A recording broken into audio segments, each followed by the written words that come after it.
फल देने वाला मैं हूं और कर्म करने वाले हो तुम अपना काम करो, मैं अवश्य अपना काम करूंगा।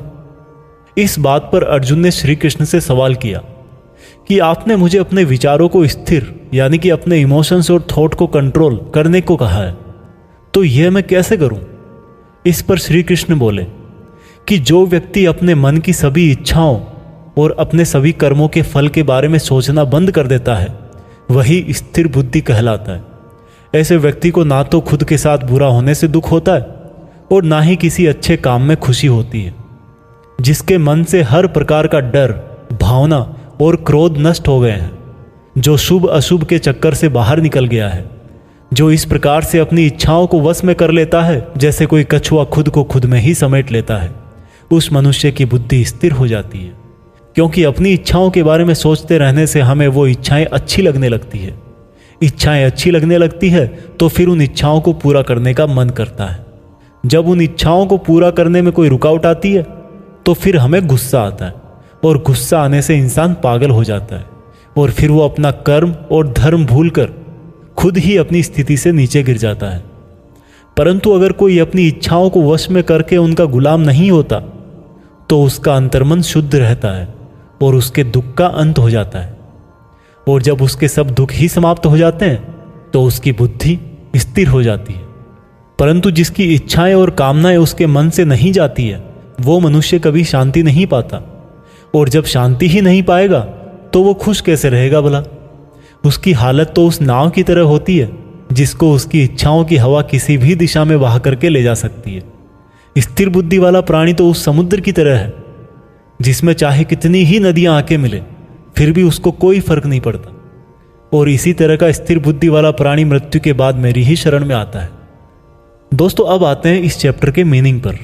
आप में से बहुत सारे लोग होंगे जो अपने प्रियजनों को खो देते हैं, और आज तक आप लोगों में से जिसने भी अपने प्रियजन को मृत्यु के द्वारा इस संसार से नहीं खोया है उसको भी यह जान लेना चाहिए कि उनकी जिंदगी में भी उनके किसी सबसे प्रिय, यहाँ तक कि खुद की भी मौत एक दिन जरूर होगी। लेकिन इससे उदास होने की कोई बात नहीं है, क्योंकि खुद भगवान ने ही कहा है कि हम अपने जन्म से पहले भी इस दुनिया में नहीं थे और मौत के बाद भी नहीं रहेंगे, लेकिन उस समय हम किसी न किसी रूप में इस ब्रह्मांड में जरूर रहेंगे। और इसलिए हमें मौत से नहीं डरना चाहिए, क्योंकि या तो हमारा पुनर्जन्म होगा या फिर हम परमात्मा में हमेशा के लिए मिल जाएंगे। और जब सब लोग आखिर में एक ही जगह मिल जाएंगे तो फिर क्या भावुक होना। और यही प्रकृति का नियम भी है। और हम कोई शरीर नहीं है जो हमें डरने की जरूरत है। हम आत्मा है और उसी का अंश है जिसको हम भगवान कहते हैं। और अगर हमें बनाने वाला भगवान है तो फिर हमें उससे ही मिलने का प्रयत्न करना चाहिए। ये दुनिया तो मात्र उस ईश्वर का एक मायाजाल है। अब दोस्तों, अर्जुन डिसीजन नहीं ले पा रहे थे। जब भी हम कोई डिसीजन लेते हैं तो एक तरफ हमारा अटैचमेंट होता है और दूसरी तरफ वो होता है जो हमें करना चाहिए। और इसी मोह के चक्कर में हम वो नहीं कर पाते जो हमारा रियल काम होता है और जो हमें लाइफ में सफलता के रास्ते पर आगे ले जाता है। उदाहरण के लिए, अगर आपको घर से दूर पढ़ाई करने के लिए या सपने पूरे करने के लिए घर से दूर जाना पड़ रहा है तो आपको अपने परिवार का मोह छोड़ना पड़ेगा। इसी तरह से आपको हर डिसीजन में यह देखना है कि आपकी लाइफ में मोह कौन कौन से हैं और आपके कर्तव्य के लिए ज़रूरी क्या है। इसके बाद बात करते हैं कि हमारी प्रॉब्लम्स का सबसे बड़ा कारण क्या है और उनका सबसे बड़ा सॉल्यूशन भी क्या है। दोस्तों, हमारे दुखों का सबसे बड़ा कारण है हमारा अपनी इच्छाओं के बारे में सोचना। जब हम अपनी इच्छाओं के बारे में सोचते हैं तो समय बीतने के बाद हम उनको पूरा करने की भी कोशिश करते हैं, और जब वो कोशिशें नाकाम हो जाती है तो हमारे अंदर गुस्सा पैदा हो जाता है।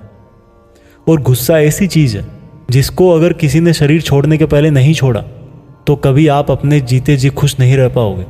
आप हमेशा अपने आप को समस्याओं से घिरा हुआ ही पाओगे, क्योंकि ये दुनिया तो सिर्फ आपका ही रिफ्लेक्शन है। अब आप यह भी बोलोगे कि अगर ज़िंदगी में कोई इच्छा ही नहीं रखेंगे तो सक्सेस कैसे हासिल होगी, नाम कैसे कमाएंगे। तो दोस्तों, इसके बारे में भगवान कृष्ण ने कहा है कि सबसे पहले आप अपने कर्म को पहचानिए, यानी कि आपके लिए ऐसा क्या करना ज़रूरी है जो आपको अपना लक्ष्य प्राप्त करवाएगा। और उसके बाद सफल होने की उम्मीद या असफल होने का डर मन में पैदा किए बिना अपने काम को ऐसे करें जैसे वो काम आप नहीं बल्कि खुद भगवान कर रहे हैं। और इस तरह से आपकी हिम्मत कभी नहीं टूटेगी, क्योंकि